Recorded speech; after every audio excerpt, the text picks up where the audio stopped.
permet Animate de les aider à mieux appréhender ce qu'ils ressentent et à distinguer leurs émotions. J'avais un jeune par exemple qui me disait toujours qu'il était en colère. J'ai compris qu'en fait c'est parce qu'il avait peur d'aller à l'école ou alors parce qu'il était triste parce que des fois à l'école il réussissait pas tout.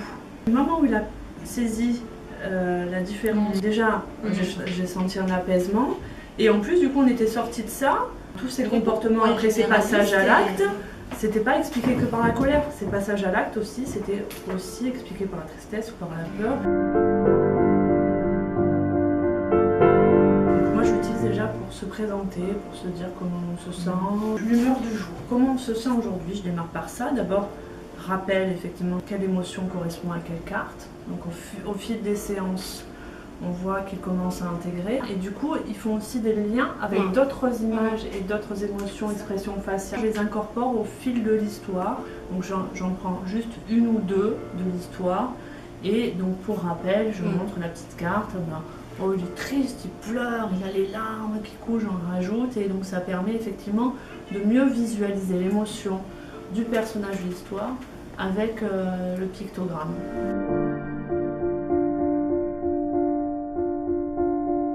On puisse mettre deux émotions en même temps, donc ça c'est pas rien. Donc souvent c'est la fatigue ou malade qui va avec une autre émotion. Ils adorent le bonhomme, il leur faut le bonhomme, il faut qu'ils puissent mettre, s'aimanter, ils adorent ça. Sans le bonhomme ça a moins d'intérêt.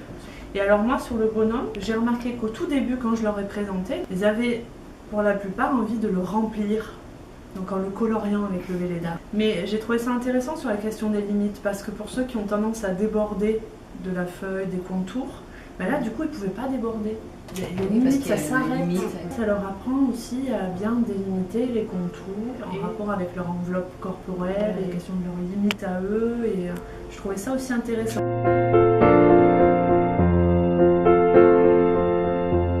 C'est neutre. Elle dit que c'est la carte neutre. Ils sont en capacité de choisir ça quand ils ne savent pas ce qu'ils ressentent ou quand ils n'ont pas envie de dire aussi ou quand ils ne savent pas.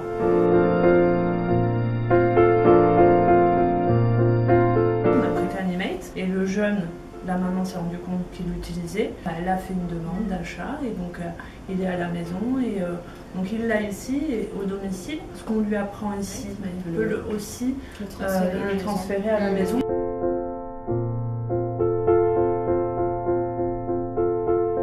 Je ne saurais plus faire sans. Et dans mon bureau, et dans les ateliers. Tout à fait. Moi, je ne peux plus travailler sans Animate.